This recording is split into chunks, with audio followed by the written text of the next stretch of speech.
السلام علیکم ورحمۃ اللہ وبرکاتہ، نحمده ونصلی علی رسولہ الکریم، اما بعد فاعوذ باللہ من الشیطان الرجیم، بسم اللہ الرحمن الرحیم، رب اشرح لی صدری ویسر لی امری واحلل عقدۃ من لسانی یفقہوا قولی۔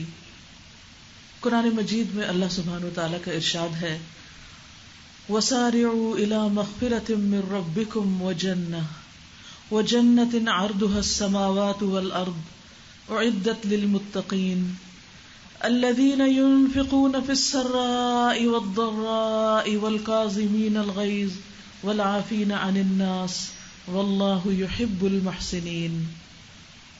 شروع کرتی ہوں اللہ کے نام سے جو بے انتہا مہربان نہایت رحم فرمانے والا ہے۔ اللہ تعالیٰ کا ارشاد ہے، اور اپنے رب کی بخشش اور جنت کی طرف لپکو جس کا عرض آسمانوں اور زمین کے برابر ہے، اور جو متقی لوگوں کے لیے تیار کی گئی ہے۔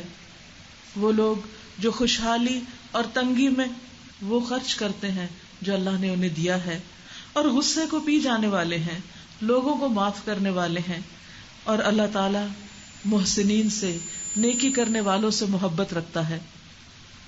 معزز خواتین، یہ سورۃ آل عمران کی آیت نمبر 133 اور 134 ہے، 133 اور 134۔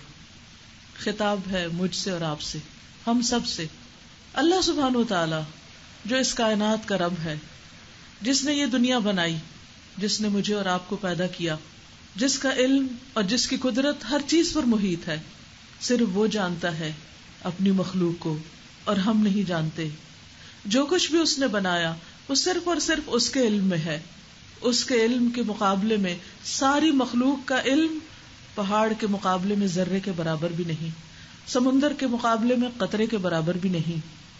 اللہ سبحانہ وتعالی ہر آن ہر لمحہ زندہ اور ہمیشہ قائم رہنے والا ہے، جو جانتا ہے کہ ایک لمحے کے اندر کتنی چیزیں آسمان سے اتری ہیں، اور کتنی چیزیں زمین سے آسمان کی طرف گئی ہیں، کتنی چیزیں زمین کے اندر داخل ہوئی ہیں، اور کتنی چیزیں زمین سے باہر نکلی ہیں۔ ہم میں سے کوئی بھی نہیں جانتا۔ اگر اس وقت کسی کو یہ کہا جائے کہ اس ایک لمحے میں صرف اس مجلس کے اندر بیٹھے ہوئے لوگوں کے خیالات لکھ دے، تو ہم میں سے کوئی بھی نہیں لکھ سکتا، کیونکہ ایک لمحے کے اندر کئی خیالات آتے ہیں اور کئی جاتے ہیں۔ ہم میں سے کوئی احاطہ نہیں کر سکتا کہ صرف ان چند گنتی کے لوگوں کے دل کے اندر اس وقت کیا ہے، صرف وہ اس کو جان لے۔ اگر ہم اس وقت پوری ٹیم بٹھائیں اور ان کو یہ کام سپرد کرے کہ آپ اس وقت سب سے پوچھ کر کہ ان کے دلوں میں کیا کیا خیالات آ رہے ہیں اور ایک لمحے کے اندر کیا کیا سوچا انہوں نے، ان سب کو کمپائل کرنا شروع کریں، تو شاید دنوں لگ جائے اور ہم اس سارے علم کو نہیں جان سکتے۔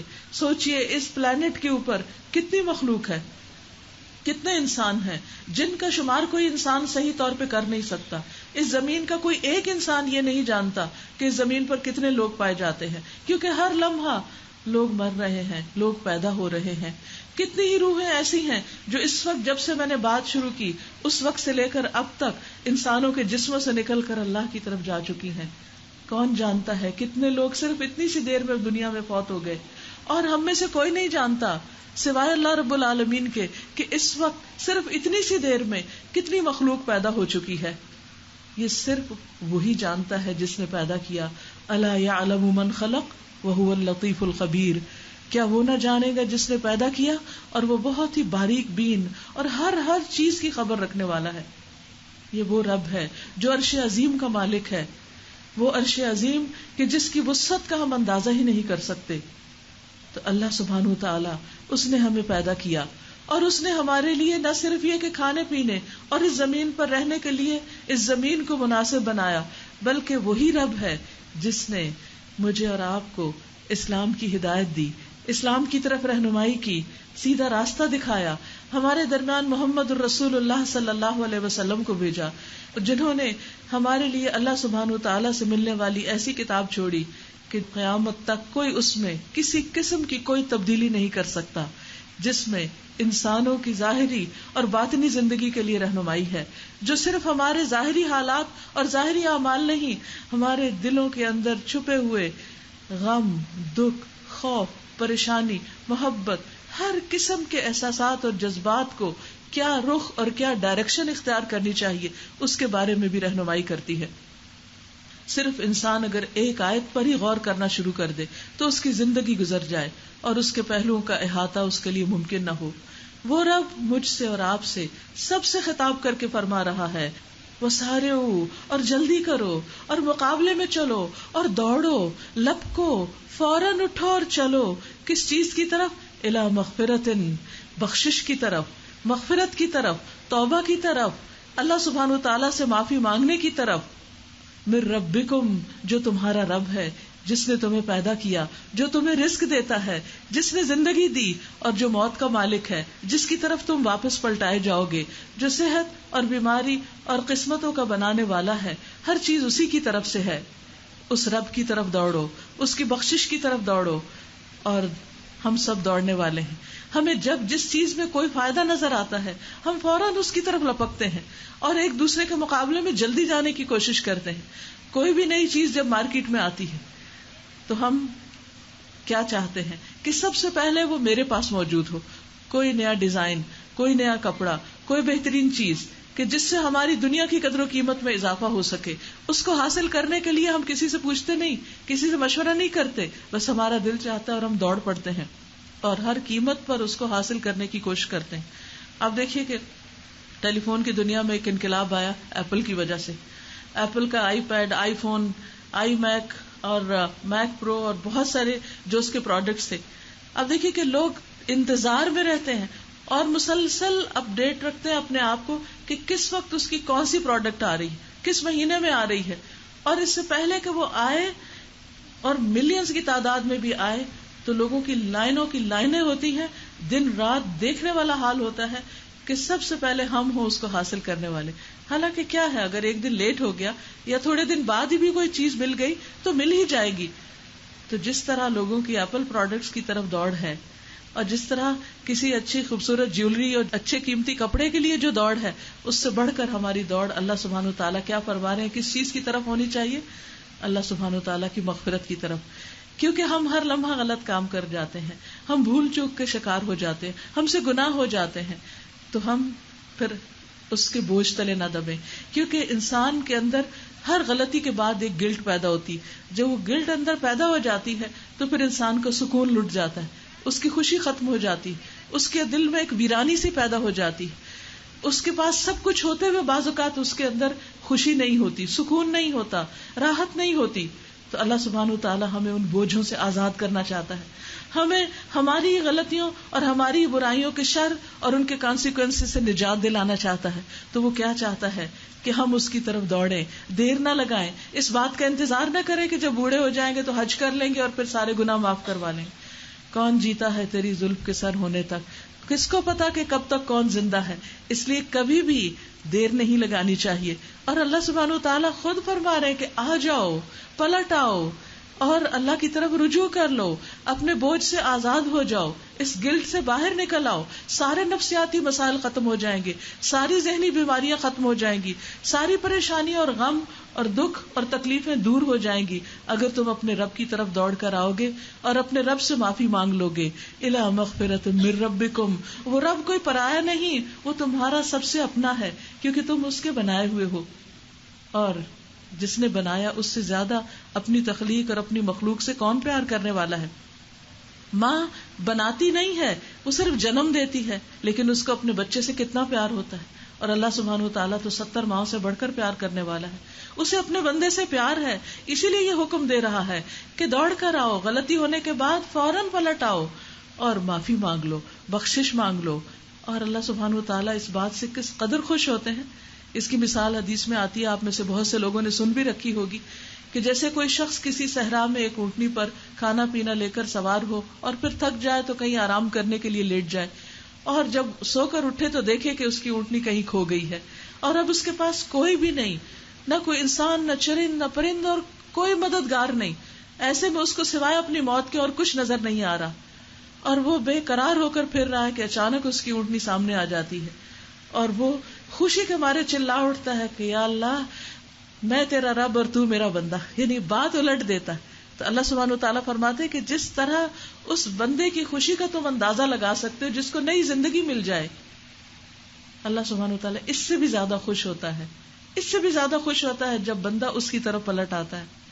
اس لیے صرف یہ کہتے رہنا کافی نہیں کہ میں بہت گناہگار ہوں، میں تو ایک گناہگار انسان ہوں، اور شیطان دل میں وسوسے ڈالتا ہے، اچھا تم نے فلاں غلطی کی نا، اب تمہاری تو معافی ہونی نہیں، آخرت میں تو تمہیں جنت ملنی نہیں، لہٰذا دنیا میں اور غلطیاں کر لو اور موج کر لو. لہٰذا وہ ہمیں اللہ تعالیٰ کی طرف آنے نہیں دیتا. اور اللہ سبحانہ وتعالیٰ کیا چاہتا ہے اپنے بندوں کے لیے کہ بندے آئیں، دوڑ کر آئیں. ہم دیکھیے کہ جیسے ایک ماں بچے کی غلطی پر خواہ اس سے ناراض ہو، لیکن کیا ماں کبھی یہ چاہتی ہے کہ بچہ اس سے ہمیشہ کے لیے دور ہو جائے کیونکہ اس نے غلطی کر دی، کیونکہ اس نے ماں کو تنگ کیا یا ماں کی نافرمانی کی؟ جب بچے ہمارے ساتھ کچھ بھی ایسی بات کرتے ہیں تو باوجود اس کے کہ وہ ہمیں سخت تنگ کرتے ہیں، پھر بھی ہم کیا چاہتے ہیں کہ پلٹ آئیں، واپس لوٹ آئیں. بعض اوقات بچے ناراض ہو کر گھر سے نکل جاتے ہیں، ماں کیا چاہتی ہے کہ بچہ واپس آ جائے، کسی طرح پلٹ آئے، کیونکہ اس کا چین اور قرار لٹ جاتا ہے. یہ تو دنیا کی ایک ماں کا یہ حال ہوتا ہے جس کو اپنے بچے سے سچی محبت ہوتی. اللہ تعالیٰ نے ہمیں پیدا کیا ہے اور اس سے بڑھ کر ہمارا کوئی بھی خیر خواہ نہیں. وہ کبھی نہیں چاہتا کہ اس کے بندے آگ میں جلیں، وہ کبھی نہیں چاہتا اس کے بندے بھٹکے، وہ کبھی نہیں چاہتا کہ اس کے بندے پریشانی میں زندگی بسر کریں، وہ کبھی نہیں چاہتا کہ بندے ذہنی بیمار رہیں یا قلبی تکلیف کا شکار رہیں. وہ چاہتا ہے کہ بندے اس کی طرف رجوع کر لیں اور پلٹ آئیں. اسی لیے وہ پکار رہا ہے وَسَارِعُوا إِلَىٰ مَغْفِرَةٍ مِّن رَبِّكُمْ، اور اگر بخشش ہو گئی، وہ رب راضی ہو گیا تو پھر تمہارے لیے جنت کے دروازے کھل جائیں گے. وہ جنت کی طرف دوڑو. ہماری دوڑ کس چیز کی طرف ہوتی ہے؟ دنیا کی طرف، چھوٹی چھوٹی چیزوں کی طرف.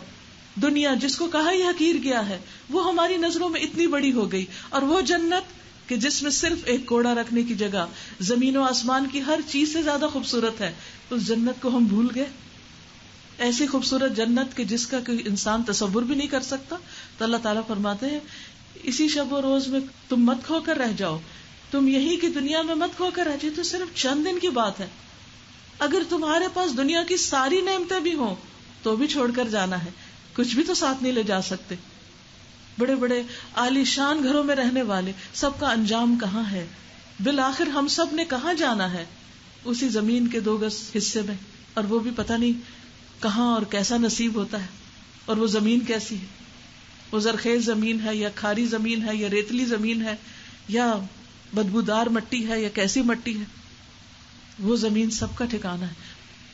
اس سے کوئی بھی بچ کے نہیں جا سکتا، اس سے کوئی بھی فرار حاصل نہیں کر سکتا، اسے کوئی بھی بائی پاس نہیں کر سکتا، کہیں اور نہیں جا سکتا.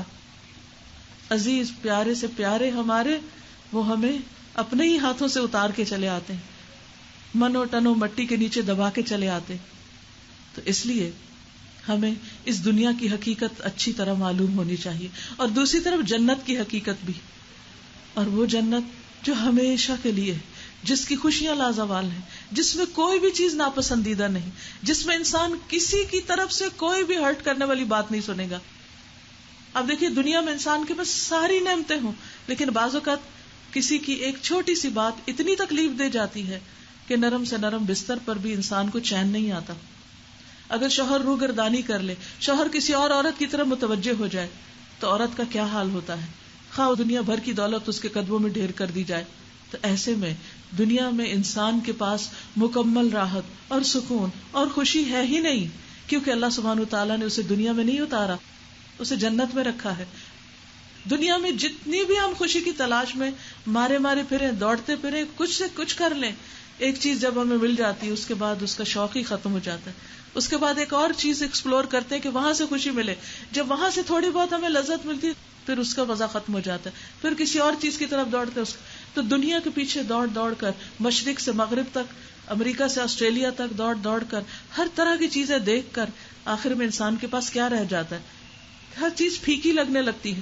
کوئی بھی چیز تو ایسی نہیں کہ جس کو انسان انجوائے کر سکے، جس پر انسان خوش ہو سکے.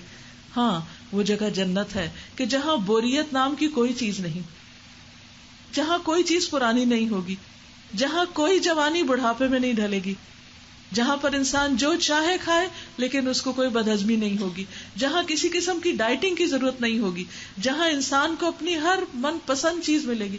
دنیا میں آپ دیکھیں تھوڑی سی نعمتیں زیادہ ہوتی ہیں تو بیماریاں بھی بڑھ جاتی ہیں، اور جب بیماریاں بڑھ جاتی ہیں نعمتوں کے انبار سامنے رکھے ہوتے ہیں لیکن انسان ان کو چکھ نہیں سکتا، ان کو منہ تک نہیں لا سکتا، اور اگر کسی وجہ سے لے آئے تو وہ اس کے لیے عذاب بن جاتی. اس کا ہضم کرنا اور اس کے ساتھ زندگی بسر کرنا مشکل ہو، اپنے آپ کو انسان اپنے ہی ہاتھوں ہلاکت میں ڈال لیتا ہے. لیکن وہاں جنت میں ایسا کوئی بھی مسئلہ نہیں. پھر جو کچھ انسان کھاتا ہے وہ انسان کے جسم سے بدبودار ہو کر نکلتا ہے. جنت میں ایسی کوئی تکلیف نہیں، کیونکہ انسان کو اپنی بو سے اذیت ہوتی ہے، لیکن وہاں اس قسم کی کوئی اذیت نہ ہوگی، کسی بھی قسم کے کوئی مسائل نہ ہوں گے. وہاں ایسا نہیں ہوگا کہ نعمتیں پانے کے بعد انسان پریشان رہے اور اس کو نیند نہ آئے. وہاں سونے کے لیے گولیاں نہیں کھانی پڑیں گی کہ اس کے بغیر انسان سو نہ سکے. وہاں پر انسان کے لیے نہ جسمانی اور نہ انسانی کسی قسم کے کوئی مسائل نہیں. یہاں پر آپ دیکھیے کہ بعض اوقات صحت بھی اچھی ہے، گھر بھی اچھا ہے، سب کچھ اچھا ہے، لیکن رشتہ دار، دوست، آس پاس کے لوگ جن کے ساتھ اس کا معاملہ ہے ان کی طرف سے سخت پریشانی رہتی. کبھی کوئی ہرٹ کر جاتا ہے، کبھی کوئی. اور آپ دیکھیے کہ انسانی نفسیات بھی عجیب ہے. بعض اوقات کسی شخص کی لا علمی میں، نا سمجھی میں کی ہوئی بات جس کا اس کے دل میں خیال بھی نہیں ہوتا کہ وہ ہرٹ کرنے کے لیے کر رہا ہے، وہ ایک نارمل روٹین میں کوئی بات کر رہا اور ہمارے دل کو لگ جاتی، اور بار بار وہ چیز ایک کانٹے کی طرح چبھن پیدا کرتی رہتی اور ایک تکلیف کا سبب بن جاتی. جنت ایسی جگہ ہے جہاں کسی قسم کا کوئی رنج اور کوئی غم نہ ہوگا. اور پھر اللہ تعالیٰ فرماتے ہیں کہ لا یبغون عنہا حولا، جہاں سے وہ ہلنا بھی نہ چاہیں گے، ٹلنا بھی نہ چاہیں گے، کہیں اور جانا بھی نہ چاہیں گے. لوگ عام طور پر یہ کہتے ہیں کہ اچھا پھر وہاں بور نہیں ہو جائیں گے، صرف رہنا ہی رہنا ہوگا. ہاں، دنیا میں تو کوئی بور نہیں ہوتا، دنیا میں ہمیں تکلیفوں کے باوجود ہم میں سے کوئی مرنا نہیں چاہتا، لیکن وہاں پر جب خوشیاں ہی خوشیاں ہوں اور ہر روز خوشی کا ایک نیا رنگ ہو تو پھر کیا ہی کہنے، کہ جن خوشیوں کی کوئی انتہا ہی نہیں. اور پھر یہاں اللہ سبحانہ وتعالیٰ خاص طور پر جو ڈسکرپشن بتا رہے ہیں وہ کیا ہے، وَجَنَّةٍ عَرْضُهَا السَّمَاوَاتُ وَالْأَرْضُ، ایک ایک بندے کے پاس اتنی بڑی جگہ کہ جیسے آسمانوں اور زمین کے برابر. اس دنیا میں کوئی ایک شخص بھی ایسا ہے کہ جو یہ کہے کہ یہ پورا ملک میرا ہے یا یہ زمین میری ہے، یا کسی کے پاس اتنی کیپیسٹی ہے کہ صرف ایک شہر ہی خرید دے؟ نہیں. اور اگر خرید سکتا بھی ہو تو بیچنے والے کہاں ہیں اس کو، کہ کوئی اپنی پراپرٹیز اس کے لیے چھوڑ دے اور وہ کہے اچھا تم سب کچھ خرید لو. لیکن جنت جس کی طرف اللہ تعالیٰ بلا رہے ہیں وہ ارضها السماوات والارض، بہترین جگہ، وسیع ترین جگہ، جتنا انسان کا دل چاہے، جہاں تک چاہے، جو کچھ چاہے، جب چاہے، وہ سب اس کے لیے ہے. لیکن کس کے لیے تیار کی گئی ہے؟ اعدت للمتقین، اللہ سے ڈرنے والوں کے لیے تیار کی گئی ہے، تقوی والوں کے لیے تیار کی گئی ہے، جن کے اندر خدا کا خوف ہے.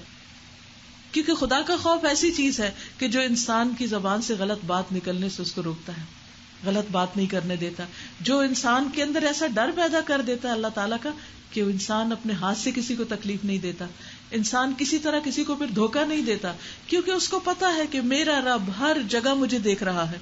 میں کہیں پر بھی ہوں، میں گھر میں ہوں، میں گھر کے ڈرائنگ روم میں ہوں یا کچن میں ہوں، میں مہمانوں کے ساتھ ہوں یا میں اپنے سرونٹس کے ساتھ ہوں، میں گاڑی میں بیٹھی ہوں یا میں کسی شاپ پر ہوں، میں اپنے ملک میں ہوں یا کسی اور ملک میں ہوں، میں کسی سمندر میں ہوں یا پہاڑ پر ہوں یا کسی زمین کے اندر کے حصے میں ہوں، میرا رب ہر جگہ مجھے دیکھ رہا ہے، ہر جگہ.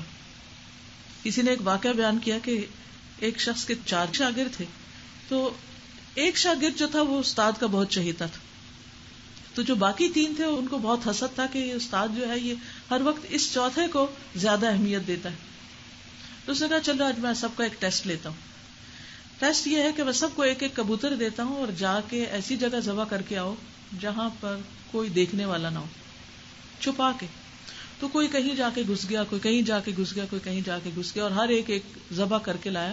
لیکن وہ جو اس کا چہیتا شاگرد تھا وہ کبوتر سمیت واپس آ گیا. تو سارے ہنسنے لگے، انہوں نے کہا دیکھا نا، ہم نے کہا تھا نا ایسے ہی استاد اس کو بہت چاہتا ہے، حالانکہ یہ بے وقوف سا ہے اور اس کو تو یہ بھی نہیں پتا کہ کبوتر کہاں ذبح کرنا ہے. تو استاد نے سب کے سامنے پوچھا کہ یہ بتاؤ کہ تم نے کبوتر کیوں نہیں ذبح کیا؟ اس نے کہا کہ یا استاد مجھے کوئی ایسی جگہ نہیں ملی کہ جہاں میرا رب نہ دیکھتا ہو. میں جس بھی کونے میں گیا مجھے یہی خیال ستایا کہ رب دیکھ رہا ہے. رب دیکھ رہا ہے، رب دیکھ رہا ہے، لہٰذا میں آپ کی بات پہ عمل نہیں کر سکا. تو حقیقت یہ ہے کہ اللہ سبحانہ وتعالی ہر جگہ دیکھتا ہے اور ہر حال میں ہمیں دیکھتا ہے. ہم کہیں بھی اس سے نہیں چھپ سکتے. اس لیے تقویٰ اس کا تقویٰ ہوتا ہے جو ہر حال میں اپنے رب سے ہر جگہ پر ڈرتا ہے. اب یہ جنت تقویٰ والوں کے لیے ہے، لیکن یہاں اس آیت میں خاص طور پر 3 کوالٹیز کا ذکر ہے کہ جنت ایسے لوگوں کو ملے گی. کون ہے وہ؟ الذین ينفقون فی السراء والضراء، وہ لوگ جو خوشی اور تنگی ہر حال میں اللہ کے راستے میں خرچ کرتے ہیں. ہر حال میں، خواہ ان کے پاس زیادہ ہو یا ان کے پاس کچھ نہ ہو، وہ دینے والے ہوتے ہیں. آپ دیکھیے کہ جب انسان کے پاس بہت کچھ ہوتا ہے تو اس وقت بھی پھر بعض اوقات انسان کے اندر ایک بخل سا آنے لگتا ہے کہ میں اور بڑھا لوں اور بڑھا لوں، کیونکہ انسان کا کمپٹیشن پھر ایسے لوگوں کے ساتھ ہوتا ہے جن کے پاس بہت کچھ ہوتا ہے. پھر وہ کہتا ہے کہ میں اس سے آگے نکل جاؤں، اس سے آگے، اس سے آگے. لہٰذا اس کے پاس وقت ہی نہیں یا موقع ہی نہیں رہتا کہ وہ کسی اور پر کچھ خرچ کر سکے. دوسری طرف جب انسان کے پاس تھوڑا ہوتا ہے تو اس کو ہر وقت یہ خوف ہوتا ہے کہ اگر میں نے کسی کو دے دیا تو پھر کیا ہوگا، پھر میں کیا کروں گا، میرے پاس کچھ نہیں رہے گا. لیکن یہاں جنت کی قیمت کیا بتائی جا رہی ہے کہ کون ہے جو جنت میں جانا چاہے، کون ہے جو جنت کی طرف دوڑتا ہے. یہ وہ شخص ہے جو ہر حال میں خرچ کرتا ہے. خوشحال ہے تو صرف اپنی ذات پر نہیں، صرف اپنے بچوں پر نہیں، صرف اپنے گھر پر نہیں، صرف اپنے عیش و عشرت کے لیے نہیں، وہ انسانیت کے لیے خرچ کرتا ہے، دوسروں کے لیے خرچ کرتا ہے. اور اگر کچھ نہیں تو بھی وہ صرف اپنی فکر نہیں کرتا، وہ دوسروں کی بھی فکر ساتھ ساتھ کرتا ہے. اسی لیے کہ نبی صلی اللہ علیہ وسلم نے فرمایا صدقہ کرنا ہر مسلمان پر واجب ہے، ہر ایک کے لیے ضروری ہے، کسی کے لیے بھی ایکسکیوز نہیں. اسی لیے ہم دیکھتے ہیں کہ صحابہ کرام جن کے پاس کچھ نہیں ہوتا تھا، جب وہ نبی صلی اللہ علیہ وسلم کی ایسی کوئی بات سنتے تو وہ بازار میں جاتے، کچھ مزدوری کرتے اور کچھ کھانے پینے کا سامان لاتے اور پھر وہ آ کر صدقہ کرتے، پھر وہ آ کر اس کو خرچ کرتے. یعنی یہ نہیں ان سے کہا گیا کہ جن کے پاس کچھ نہیں ان سب کو معاف کیا جاتا ہے، نہیں، تاکہ ہر شخص دینے والا بنے. ورنہ انسان کے اندر جب لینے کی اور سوال کرنے اور بھیک مانگنے کی عادت ہو جاتی ہے تو پھر وہ بیکار ہو جاتا ہے، نکما ہو جاتا ہے. وہ صرف ریسیونگ اینڈ پہ رہ جاتا ہے کہ مجھے بس ملنا چاہیے. اور جن کے پاس ہوتا ہے بعض اوقات ان سے اس کو عداوت ہو جاتی کہ ان کے پاس کیوں اور میرے پاس کیوں نہیں، اور ان کو تو چاہیے کہ یہ مجھے دیتے رہیں. اسی لیے آپ دیکھیں کہ بعض اوقات رشتہ داروں کے اندر بہت لڑائیاں رہتی ہیں، کیونکہ جن کے پاس کم ہوتا ہے وہ ہمیشہ توقع رکھتے ہیں کہ جن کے پاس زیادہ ہے وہ ان کے اوپر خرچ کرتے ہی چلے جائیں. لیکن ہمارا دین ہمیں کیا سکھاتا ہے کہ جن کے پاس زیادہ ہے انہیں بھی خرچ کرنا ہے اور جن کے پاس کم ہے ان کو بھی کرنا ہے. اگر جنت میں جانا چاہتے ہو تو سب کو صدقہ کرنا ہوگا. الذین ينفقون فی السراء والضراء. اور پھر انسان کب صدقہ کرتا ہے؟ جب اس کو یقین ہوتا ہے کہ صدقہ کرنے سے مال کم نہیں ہوتا. نبی صلی اللہ علیہ وسلم نے یہ بات قسم کھا کے فرمائی کہ صدقہ دینے سے مال کم نہیں ہوتا. اور آپ نے کئی بار تجربہ کیا ہوگا کہ آپ ادھر سے دیتے ہیں، ادھر سے اللہ سبحانہ وتعالیٰ آپ کو کئی گنا کی زیادہ کر کے لوٹا دیتا ہے. پھر اسی طرح ابو ہریرہ رضی اللہ عنہ سے روایت ہے، رسول اللہ صلی اللہ علیہ وسلم نے فرمایا جو شخص صلہ رحمی کے لیے جتنا عطیہ دیتا ہے، یعنی تحفہ دیتا ہے، اپنے رشتہ داروں کو گفٹ کرتا ہے، اللہ تعالیٰ اتنا ہی اس کے مال میں اضافہ کر دیتا ہے. یعنی اگر کسی انسان کو یہ تمنا ہے کہ اس کو اللہ اور دے تو اسے کیا کرنا چاہیے؟ اپنے رشتہ داروں پر زیادہ سے زیادہ خرچ کرنا چاہیے.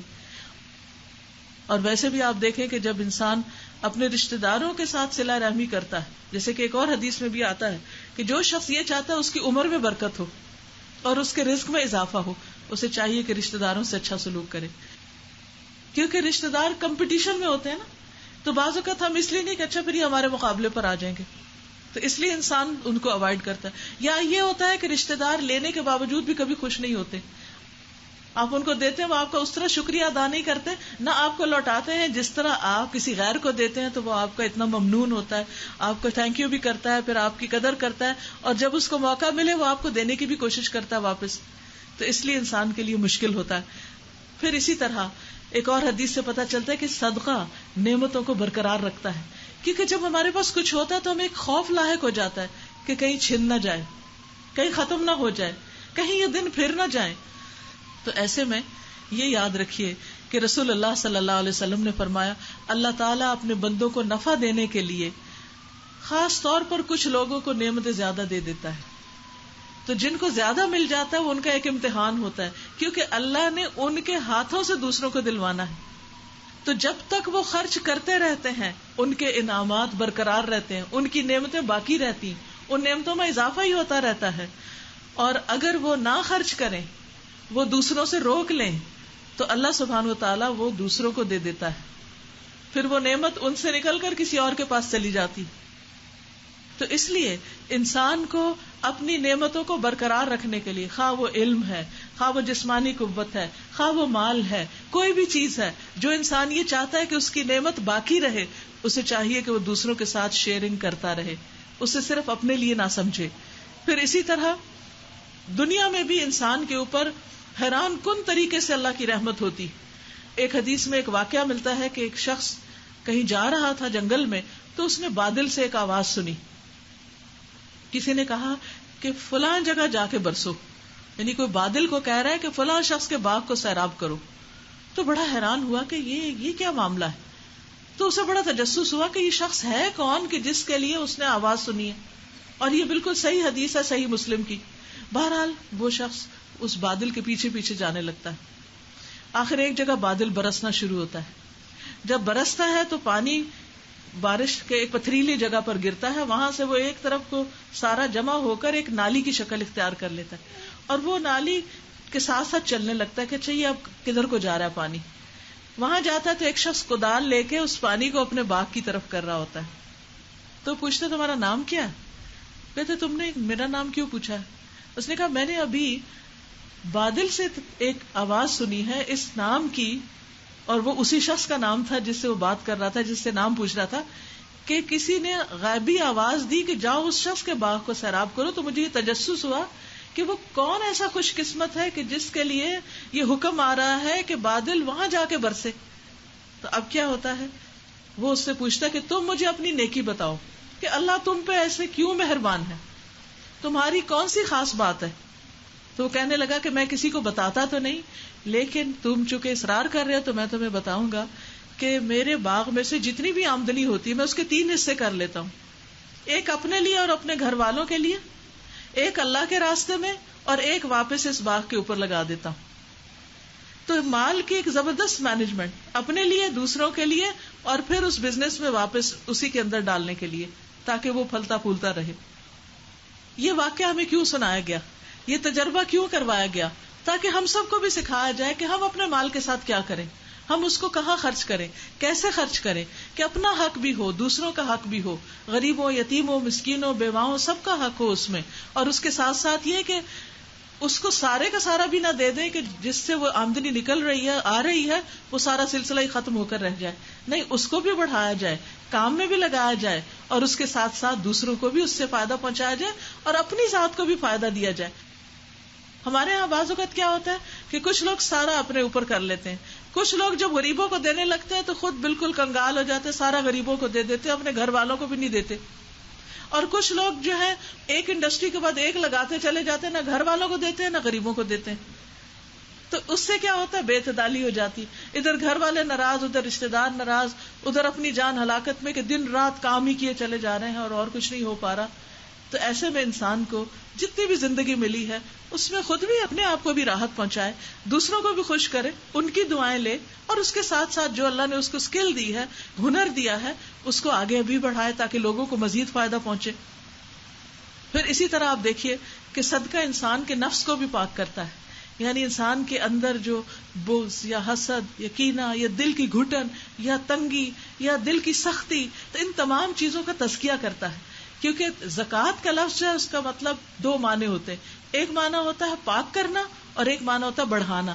تو صدقہ دینے سے یا زکوٰۃ دینے سے انسان کا مال بڑھتا بھی ہے، اور انسان کام کرتے وقت اگر اس کے اندر کوئی کمی بیشی ہو گئی تو اس کو صاف بھی کر دیتا ہے، یعنی کلین منی اس کے پاس رہ جاتی ہے، اور کمائی کے اندر جو ایسی چیزیں آ گئی کہ جو انوانٹیڈ تھی وہ ساری کی ساری نکل جاتی ہیں اور صاف ہو جاتا ہے. پھر اسی طرح رسول اللہ صلی اللہ علیہ وسلم نے یہ بھی فرمایا، اللہ سبحانہ تعالیٰ سے روایت کرتے ہیں، حدیث قدسی ہے، یا ابن آدم، اے ابن آدم، انفق ینفق علیک، تم خرچ کرو تم پر خرچ کیا جائے گا. اسی طرح ایک مرتبہ نبی صلی اللہ علیہ وسلم نے فرمایا بلال خرچ کیا کرو اور عرش والے کی جانب سے مفلسی سے نہ ڈرا کرو. تم دو گے تو ایسا نہیں ہوگا کہ اللہ تعالیٰ تمہیں نہیں دے گا. وقتی طور پر انسان کو ہوتا ہے کہ پتہ نہیں پھر میرا کیا بنے گا, لیکن اللہ سبحانہ وتعالیٰ اس سے کئی گنا زیادہ لوٹاتا ہے. حضرت عمر رضی اللہ تعالیٰ عنہ کہتے ہیں کہ مجھے بتایا گیا کہ اعمال آپس میں فخر کرتے ہیں. یعنی جو کچھ ہم کرتے ہیں نا, جیسے نماز پڑھی, روزہ رکھا, صدقہ خیرات کیا, تو نماز کہتی ہے کہ میرا جو کرنے والا ہے نا وہ بہت اچھی نماز پڑھتا ہے, تو روزہ کہتا ہے کہ نہیں وہ بڑا روزے دار ہے, اور صدقہ کہتا ہے کہ میں تم سب سے افضل ہوں. یعنی باقی نیکیاں تو بندے کی اپنی ذات کے لیے ہوتی ہے نا. مثلا روزہ رکھا کسی نے تو خود اس کو فائدہ پہنچا, نماز پڑھی کوئی تو خود اس کو فائدہ پہنچا. لیکن جب انسان صدقہ کرتا ہے, خون پسینے کی کمائی سے جب مال خرچ کرتا ہے, تو اس سے دوسروں کو فائدہ پہنچتا ہے. ایک اسمائل کسی کو دیتا ہے, یہ بھی صدقہ ہے, اس سے بھی فائدہ پہنچتا ہے. کوئی اچھی بات کسی کے ساتھ شیئر کرتا ہے, اس سے دوسروں کو فائدہ پہنچتا ہے. تو صدقہ جو ہے وہ کہتا ہے کہ میں تم سب سے آگے ہوں, تم سب سے زیادہ بہترین ہوں.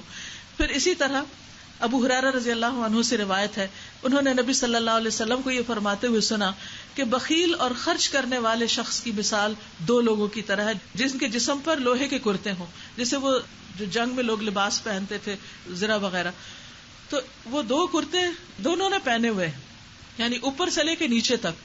جب خرچ کرنے والا کرتا ہے تو وہ اس کا لباس پھیلنے لگتا, بڑھنے لگتا, کھلنے لگتا, کھلتا کھلتا اس کے سارے جسم کو چھپا لیتا ہے, یعنی اس کے سارے عیب چھپ جاتے ہیں, اس کو زینت بخشتا ہے, حتیٰ کہ اس کے پاؤں کا نشان بھی مٹ جاتا ہے. لیکن بخیل جب خرچ کرنے کا ارادہ کرتا ہے تو وہ اس کے جو ہلکے ہوتے ہیں وہ سکڑنے لگتے ہیں, ٹائٹ ہونے لگتے ہیں. جیسے آپ نے دیکھا ہوگا وولن جرسی جو ہوتی ہے, کچھ کو دھوئیں تو وہ کھل جاتی اور کچھ کو دھوتے تو وہ شرنک ہو جاتی.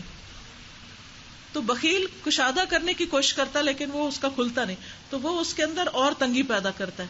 یعنی جو انسان دیتا ہے اللہ تعالیٰ اس کے مال میں, اس کے رزق میں, اس کے وقت میں, اس کی بہت سی چیزوں میں برکت دے دیتا ہے, اور اس کی ہر چیز میں اضافہ ہونا شروع ہو جاتا ہے. اور جو نہیں دیتا سب سے پہلے تو اس کا دل بھنجتا ہے, اندر تنگی آتی, اور پھر اس کے بعد اس کے اندر انسیکیورٹیز آتی. جو انسان دینے والا ہوتا ہے اس کو خوف نہیں ہوتا, کیونکہ اس کو پتا ہوتا ہے کہ مجھے لوگوں کی دعائیں ملیں گی, مجھ پر اللہ تعالیٰ کی رحمت ہوگی, میرا کوئی نقصان نہیں ہو سکتا کیونکہ میں صدقہ کرنے والوں میں سے ہوں. اور اس کے برعکس دوسرا شخص, اس کے اندر ایک گلٹ ہوتی اور وہ اس کو خوف زدہ رکھتی ہے. پھر اسی طرح صدقہ کرنے والا دنیا میں بھی فرشتوں کی دعاؤں کا مستحق ہوتا ہے.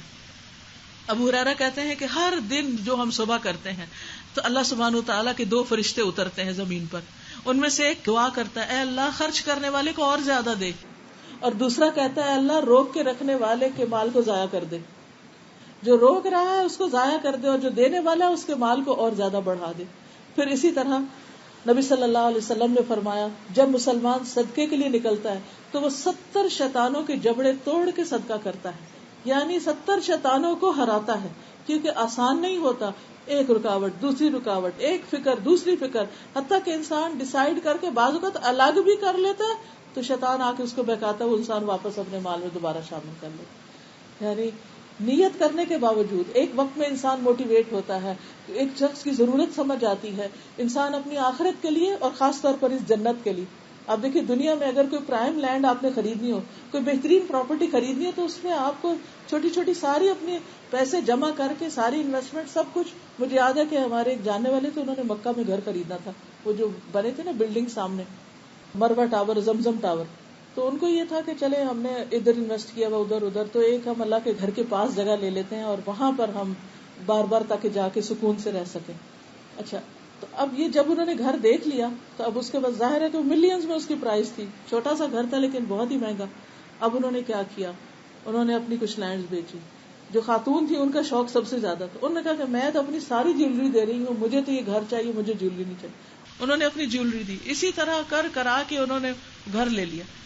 تو نیت اور ارادے کی بات ہے, شوق کی بات ہے, اور اس کے ساتھ کیا کہ اپنی دوسری دنیا کی چیزیں کچھ ختم کرنی پڑتی تاکہ وہاں جگہ. اب آپ دیکھیں جو کچھ دنیا میں ہمارے پاس ہے, ہم چاہتے ہیں جنت میں کوئی حصہ مل جائے ہمیں, وہاں کچھ خرید لیں. کیا کرنا پڑے گا؟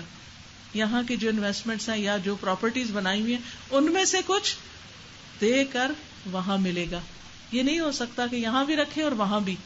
یہاں ٹھیک ہے رکھے اپنی ضرورت کا, لیکن کچھ حصہ وہاں کے لیے بھی، کیونکہ یہاں تو تھوڑے دن رہنا ہے اور وہاں ہمیشہ رہنا ہے. عقل مند وہ ہے جو پائیدار سودے کرنے والا ہو، جو ہمیشہ کا فائدہ دیکھنے والا ہو، جو لانگ ٹرم پلاننگ کرنے والا ہو، جو اپنے اینڈ کو دیکھنے والا ہو کہ کہاں زیادہ بہتر ہے. آپ دیکھیے اگر آپ خود بھی کمپیریزن کریں، ایک طرف جنت ہے جو ہمیشہ کی زندگی ہے اور ایک طرف یہ دنیا ہے. دنیا کی زندگی اگر ہم 1000 سال بھی جئیں تو اس جینے میں کیا لطف ہے. 50 سال کے بعد ہی انسان کے اوپر ایسی بیماریاں اٹیک کر دیتی ہیں، بلکہ اب تو جو لائف کوالٹی ہے اور بھی کم ہوگی. ینگسٹرز کو آپ دیکھیں، کسی کی کمر میں درد ہے، کسی کو کوئی تکلیف ہے، کسی کو کوئی تکلیف ہے.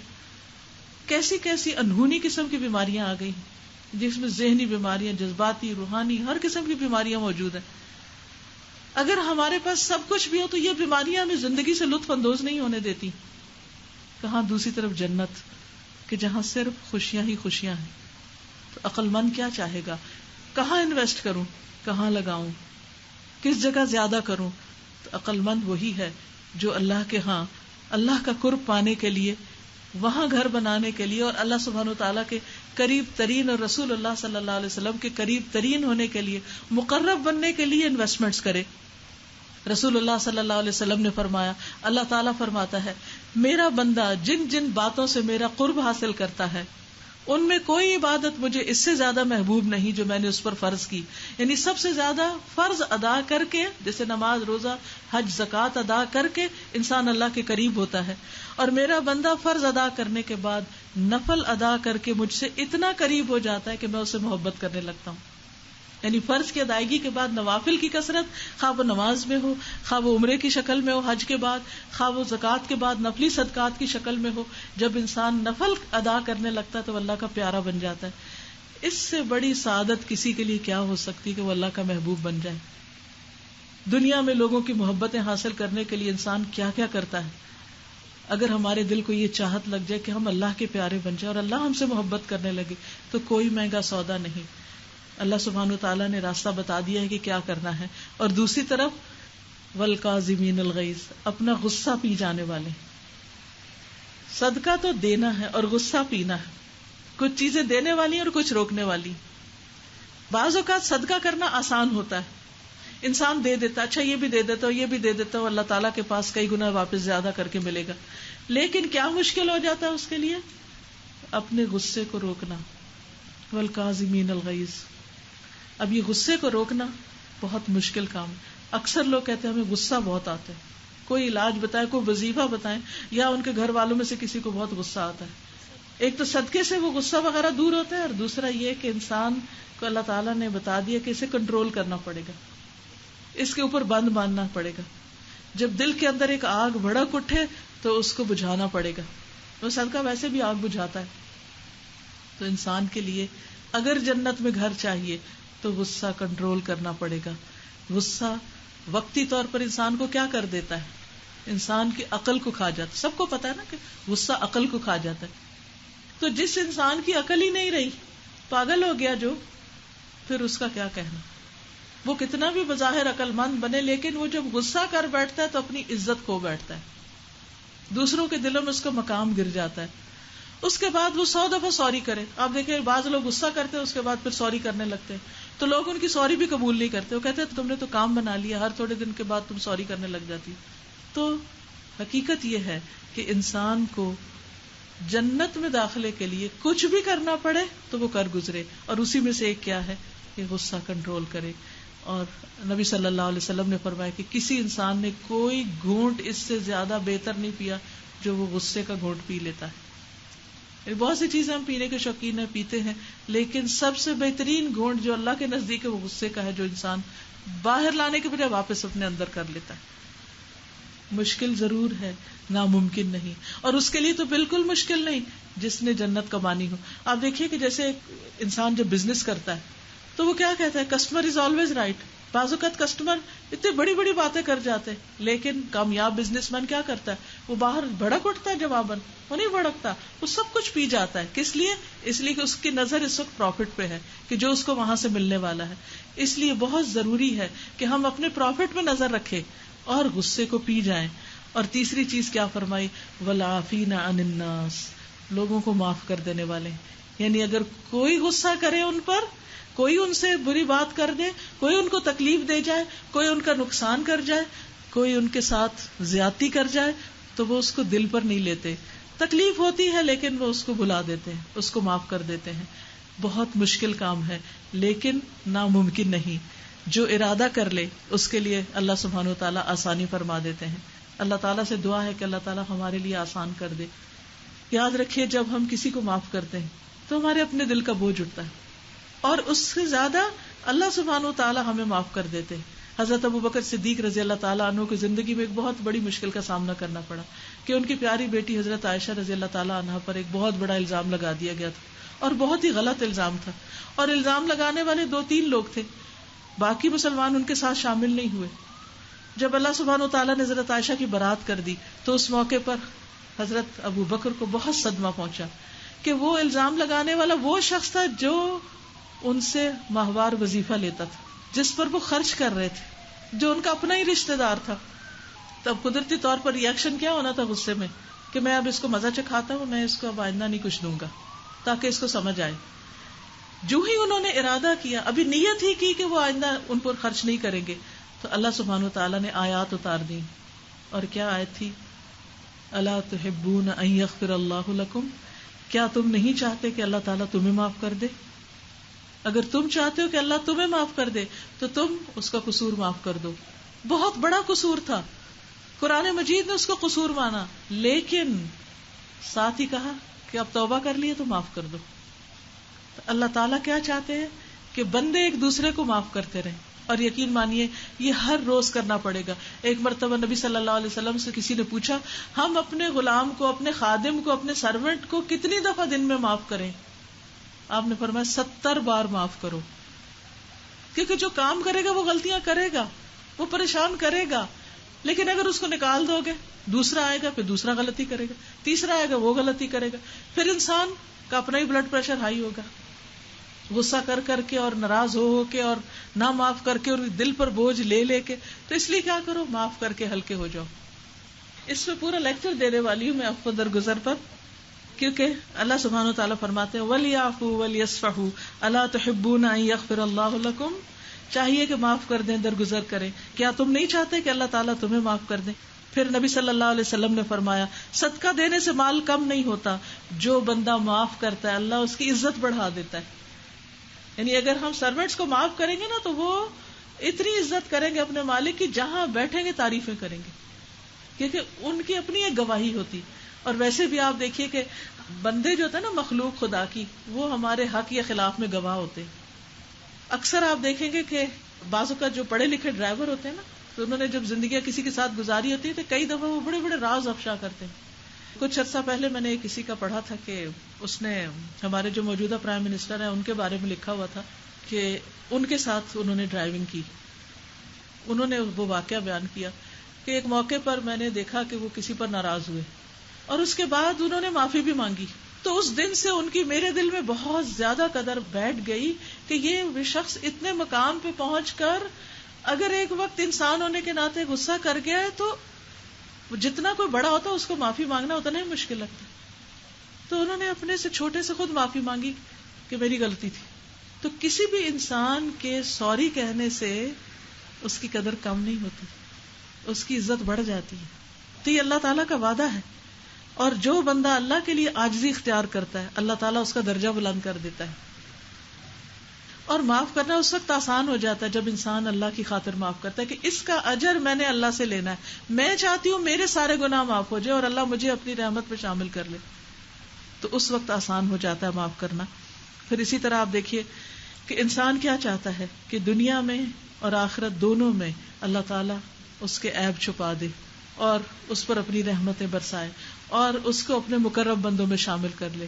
تو اس کا نسخہ یہی ہے کہ انسان دوسروں کو معاف کرتا چلا جائے، کیونکہ ساتھ ہی اللہ تعالیٰ فرماتے ہیں واللہ یحب المحسنین، ایسے محسنین سے اللہ محبت کرتا ہے. اگر کسی کو معاف کر کے ہم اللہ کے پیارے بن جائیں تو ہمارے لیے کوئی مہنگا سودا نہیں، لیکن اسی کو اس چیز کی قدر ہوگی جو اللہ کے قدر میں مقام پہنچانے گا. اللہ تعالیٰ کا اگر مقام ہمارے دل میں اس کی عظمت اور اس کی قدرت اور اس کا درجہ ہمارے دل میں اس کی معرفت آ جائے تو پھر ہماری دوڑ ساری اس طرف لگ جائے کہ ہم کسی طرح اللہ کو راضی کر لیں اور کسی طرح اس کی نظروں میں بڑا ہو جائے، کیونکہ ساری بادشاہت اس کے ہاتھ میں، ہر قسم کا فائدے اور نقصان کا مالک وہ ہے، زندگی اور موت کا مالک وہ ہے. تو اس لیے ہماری ساری توقعات اسی سے ہونی چاہیے. اب دیکھیے کہ جو کچھ ہم کرتے ہیں نا، چاہے ہمارے سروینٹس ہوں، چاہے ہمارے ساتھ کے لوگ ہوں، رشتے دار ہوں، سسرال والے ہوں، کولیگز ہوں، ہم سے بڑے ہوں، ہم سے چھوٹے ہوں، جو کچھ ہم کرتے ہیں اسی کی بنیاد پر ہمارا ایک امیج ان کے دلوں میں بن جاتا ہے. کسی سے مل کر آتے ہیں ہم کہتے ہیں کہ بڑا ہی میٹھا انسان ہے، کسی سے ہم بات کرتے کہتے بہت کڑوا ہے، بڑا ہی روکھا پھیکا ہے. یہ باتیں کب ہوتی، کیوں ہوتی؟ وہ ہمارے اعمال کی وجہ سے دوسرے پہ امپریشن پڑتا ہے نا. اس میں ہم جان بوجھ کے بعض اوقات کچھ نہیں کر رہے ہوتے، لیکن جو ہم اندر سے ہوتے ہیں وہ کسی نہ کسی طرح ظاہر ہو جاتا ہے اور وہی دوسرے پر امپریشن بن جاتا ہے. تو انسان کے مرنے کے بعد جو بندہ اس انسان کے بارے میں جو کچھ کہتا ہے وہ سارا اس کے نامہ اعمال میں درج ہو رہا ہوتا ہے.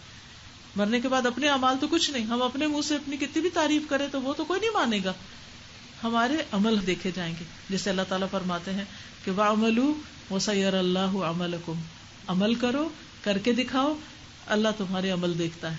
تو بندے بھی عمل ہی دیکھتے ہیں، بندے بھی ہمارے معاملے کو دیکھتے ہیں کہ کون کتنا مہربان ہے، کون کس کے ساتھ کیا کر رہا ہے.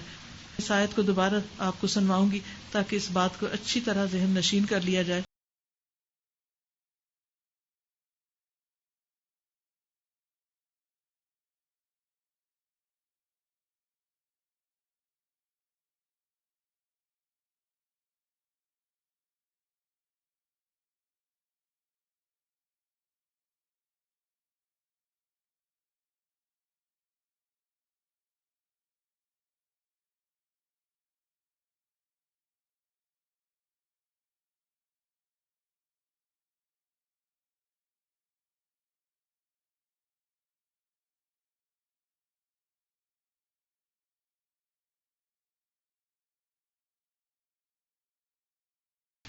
والذین اذا فعلوا فاحشۃ، وہ لوگ کہ جب ان سے کوئی بے حیائی کی بات ہو جاتی، کوئی زبان سے کوئی سخت لفظ نکل جاتا ہے، کوئی گالی نکل جاتی، کوئی کچھ ہوتا ہے ایسی کوئی بھی چیز، او ظلموا انفسہم، یا اپنی جانوں پہ ظلم کر لیتے ہیں، یعنی کوئی گناہ ہو جاتا ہے ان سے، ذکر اللہ، فوراً اللہ کو یاد کرتے ہیں، انہیں فوراً اپنی غلطی کا احساس ہو جاتا ہے.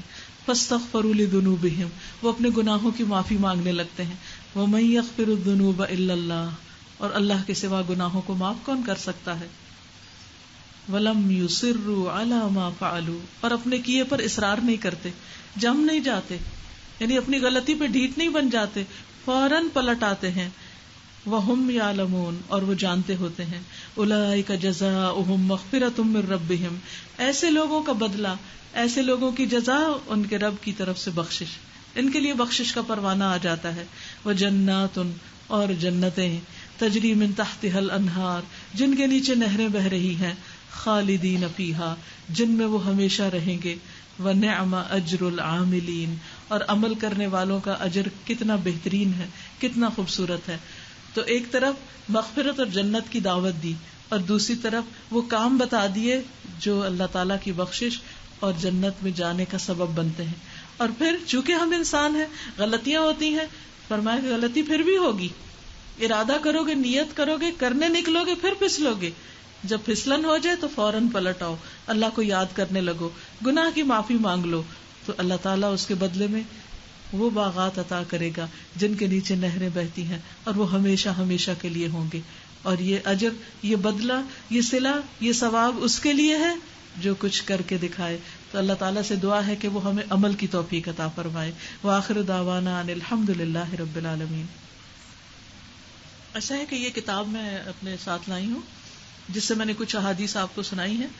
حسن اخلاق کتاب ہے، اوروں کے لیے بھی موجود ہے میرے خیال. یہاں پر ہر گھر میں یہ کتاب ہونی چاہیے تاکہ ہمارا اخلاق اچھا ہو جائے، کیونکہ ہمیں پتہ ہوتی ہیں باتیں لیکن ریمائنڈر چاہیے ہوتا ہے.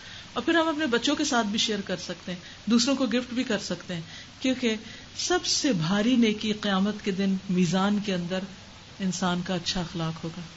اور اچھے اخلاق کی وجہ سے انسان روزے دار اور بہت زیادہ تہجد گزار اور نمازی لوگوں کے مقام کو پہنچ جاتا ہے، یعنی ایک شخص ہوتا ہے جس کی عبادت فرض کے درجے میں ہی ہوتی ہے، بہت زیادہ روزے نہیں رکھ سکتا، بہت تہجد نہیں پڑھ سکتا، لیکن لوگوں سے معاملہ بڑا اچھا کرتا ہے، تو ایسا شخص اجر اور ثواب میں کہیں آگے بڑھ جاتا ہے.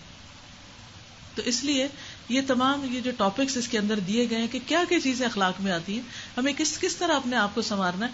تو اگر آپ روزانہ ایک حدیث یا ایک پیج بھی پڑھ لیں اور اس پر عمل کی نیت کر لیں تو انشاءاللہ تعالیٰ آپ کو فائدہ ہوگا.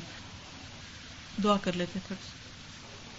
سبحان اللہ والحمد للہ ولا الہ الا اللہ واللہ اکبر ولا حول ولا قوة الا باللہ العلی العظیم.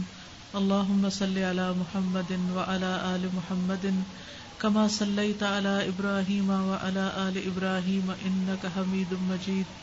اللهم بارك على محمد وعلى آل محمد كما باركت على إبراهيم وعلى آل إبراهيم إنك حميد مجيد. يا حي يا قيوم برحمتك نستغيث. لا إله إلا الله وحده لا شريك له له الملك وله الحمد وهو على كل شيء قدير. لا حول ولا قوة إلا بالله. لا إله إلا الله. لا نعبد إلا إياه. له النعمة وله الفضل وله الثناء الحسن.